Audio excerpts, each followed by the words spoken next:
Hey, what's good, gamers? Aquilon here, of course. Welcome back to each and every one of you. Now, I just watched the newest cinematic for The War Within. Over the last few days, as I said last week, my dad was in town, so I was spending a lot of time with family and just sort of hanging out, so I took a bit of time off. The new cinematic obviously came out. I was very, very excited to watch it. And then I saw on Twitter people just having meltdowns over the new cinematic, although meltdowns probably not the most accurate way to say it. Just a lot of people basically saying this wasn't as hyped as they were hoping for, and it just sort of made them feel a little bit, I don't know, down in the dumps. Let me know what you think of the new cinematic. Did you love it? Did you hate it? Where do you fall on it? I think it would be hard to hate it. It was a pretty cool cinematic. Like, just genuinely, my initial thoughts, really cool cinematic. I thought, as always, Blizzard absolutely outdid themselves. Graphically, it is just phenomenal. May I say, movie set in the World of Warcraft universe using the CGI that Blizzard used here. Please, I would not mind at all if we could get this. But I do think, and I do understand, the argument from a lot of people. So I thought we would be talking about that today. So first and foremost, what is a cinematic? What is the point of a cinematic? So a cinematic, specifically one like this, launch cinematics for games, it's all about a call to action. Call to actions are pretty much standard these days in just about everything. Whenever a YouTuber goes, hey, like and subscribe, like you should be doing, it is what it is. It is what it is. That's a call to action. But you also get another type of call to action, and that is fear of missing out, FOMO, but FOMO done in the right way. In other words, you want to present something that looks so good that the person watching it doesn't want to miss out on the opportunity to actually enjoy the thing that they just watched. So when you watch a movie trailer, for example, if that movie trailer really just blows your socks off, that's fear of missing out. You might not even have wanted to watch the movie, but after seeing the trailer, you're now thinking, man, I really don't want to be the only person in the world that doesn't see this movie. The same with video games. Pretty much every game that blows up as a result of a very well-placed and well-directed cinematic that blows people into that FOMO area of, I guess we could say, the cinematic universes. Now, with that being said, I think it's fair to say that for the last two expansions, Dragonflight and now The War Within, the cinematics really didn't do that. They really failed to create that fear of missing out element. They were really good and they were really fun to watch, but I think they were really good and really fun to watch for people that had already purchased or was already going to purchase the game in the first place.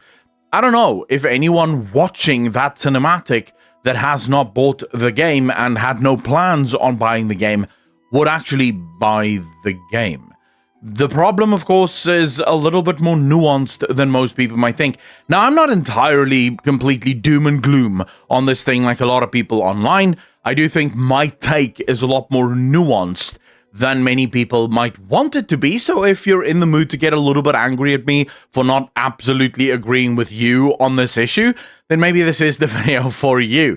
So first and foremost, let's compare this cinematic and maybe even Dragonflight cinematic to the cinematics of the past. What is the key thing missing in this cinematic? Well, I would say focus. There is no real focus in this cinematic. If we go back right to the very start of World of Warcraft, the focus in the first ever cinematic for World of Warcraft was war. Azeroth, war, Horde, and Alliance, the introduction of the races. Now, it made sense that that is what they went for in that cinematic. The audience that they were trying to convert to this game were the people who played Warcraft. It was the people that while playing Warcraft thought to themselves, man, it would be cool if I could be in this world. This seems like a really cool world. And so they presented that world in such a way that people thought, man, it would be cool if I could be in this world. Then you go to TBC. What do you find? The focus is Illidan. And what does Illidan do? He presents us with a challenge. He almost baits us. He's like, come try me. You will not win. Well, that is challenge accepted. Let's go. Then we get to Wrath of the Lich King. The focus is Arthas, the Lich King. And what is that? Again, it's a challenge. See if you can stop me. I am about to wreck your shit. Cataclysm, you have Deathwing, a focus. You have the same thing in Mists of Pandaria, back to the Horde and the Alliance, back to that war, that all-out conflict. Let's go once more. Then we go to Warlords of Draenor. In Warlords of Draenor, it's the Fel, it's the Demons, it's Gul'dan, it's Garrosh. Again, the challenge, the enemy, the threat, it's all right there. Then, of course, we get into Legion, and here we have Sylvanas and Varian, two very well-known characters. Instead, this time they're not fighting each other, they're fighting together, trying to stop, again, the Legion. Something we know very well. We can sort of gravitate, rotate, and celebrate around these characters, right? We can follow these two generals into this war.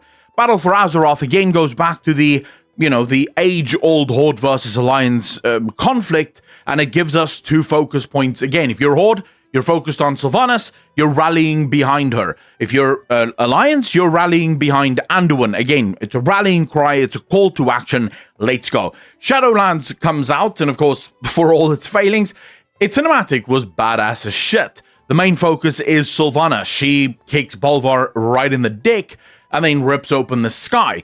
Once again, it leaves the player going, oh shit, I might have to be there. And then we get to Dragonflight. And this is where, for the first time ever, the focus sort of goes away. It's not that there aren't characters in there that you should be focused on. The problem is that the characters in there isn't really focused on anything. So there's nothing to rally behind. There's no reason for me to, like, who am I rallying to? Well, for what? What's the purpose?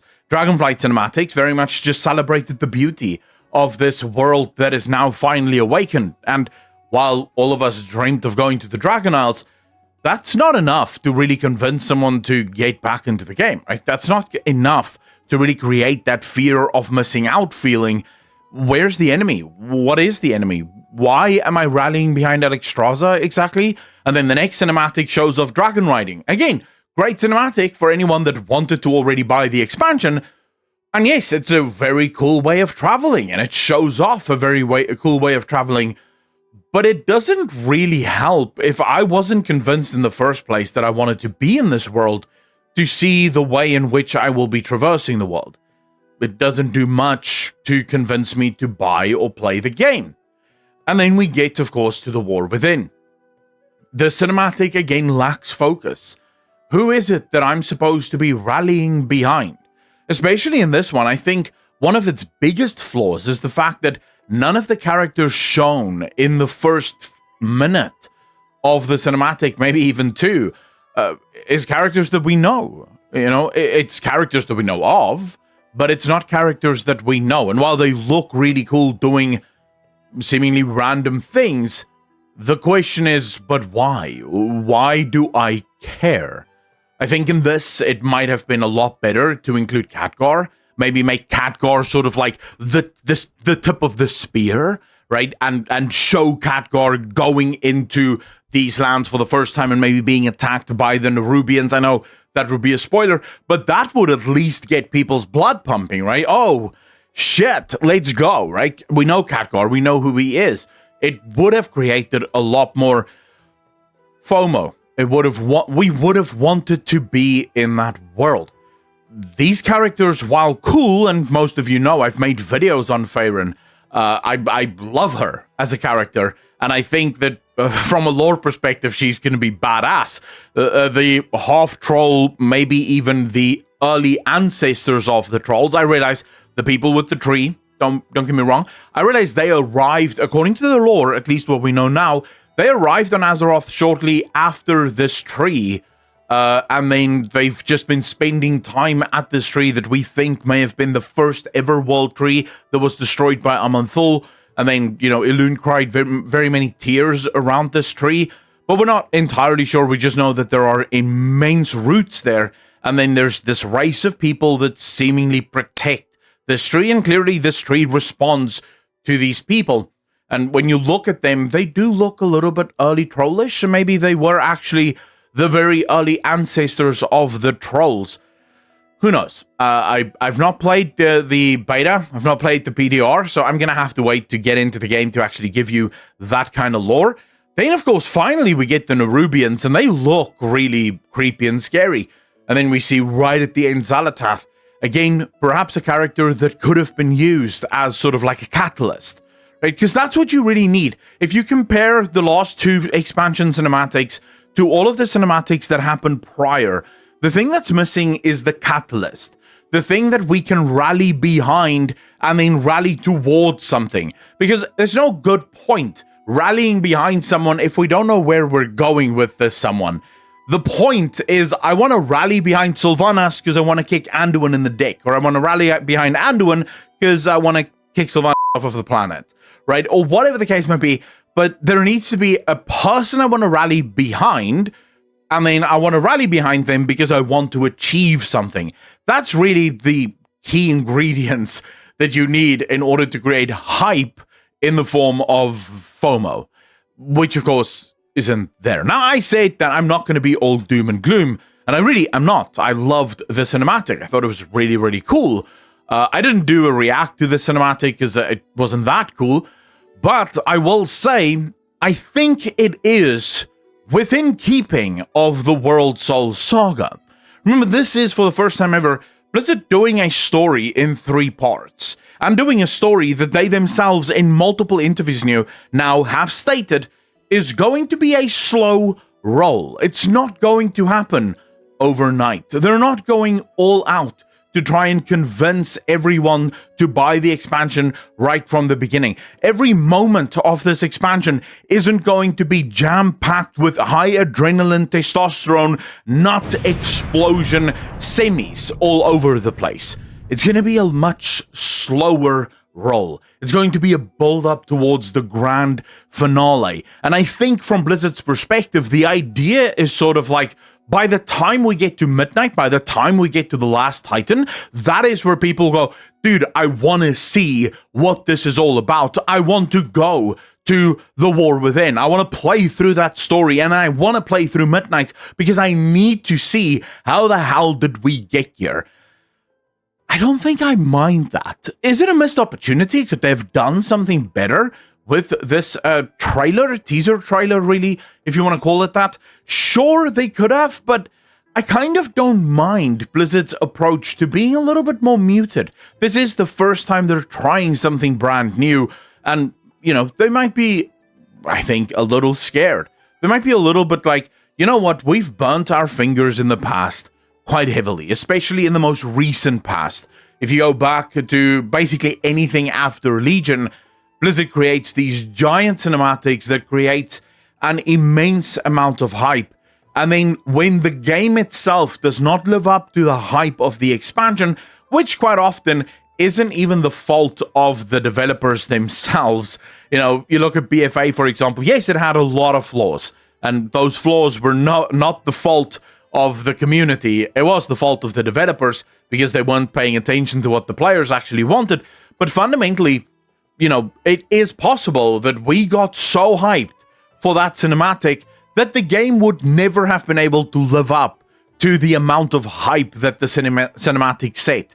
And it might be Blizzard saying, you know what, we're okay with not having millions of players buy the game right at the offset. We're okay with just having our core player base in the game at the start, and then slowly but surely through word of mouth, getting more players invested. I'll tell you guys what, I remember just about a year and a half ago, I would make videos about World of Warcraft, and my comment section would be flooded with people telling me, this is a dead game, why the hell are you still talking about World of Warcraft? I don't want to play it. Now I see some of those same names quietly having come back to the game. I do read the comments. I do pay attention. I see you there. You know, I see the comments that people left just a year and a half ago about how this is a dead game and they'll never play it again. And now they're sort of coming out, oh, you know what, I am actually a bit hyped. I don't know if I should come back. Or some people saying, you know, I just started again and it's actually quite fun. I think that's Blizzard's approach now. It's sort of going, you know what, we're okay with going slow. We're okay with growing slowly and getting those players back. And I do think we are going to see massively hyped cinematics, but I think it's fair if Blizzard says, you know what, we don't want to overhype you right at the start. We'd rather you just tell your friends how good the expansion is. We'd rather you just spread the word of why you should be playing World of Warcraft. So those are my thoughts, and I'm pretty excited for the next expansion. I think it's going to be good. It seems to be living up to everything that I've wanted from it. And yeah, it seems to be just Blizzard W after Blizzard W. So let me know what you guys think in the comment section down below. I do read them. And then for $1 a month, you can help keep this channel free from sponsorships that want to sell you shit that you do not need. And then from next month, by the way, on the 25th of every single month from next month, I will be choosing one patron from the $5 tier to get $50. I'll just give you $50 because why not? And then when we get to $105 tier subscribers, I'll give 2 of you $50. And then maybe, we'll up it there to $100 for each of you. And then eventually I'll give away graphics cards and stuff because I don't know what else to do with the Patreon. It's just a thing. So, go do that if you want some free money, I guess. Ladies and gentlemen, as always, thank you so much for watching. Be good to each other. Be kind to each other. And I will see all of you in the next one. Peace.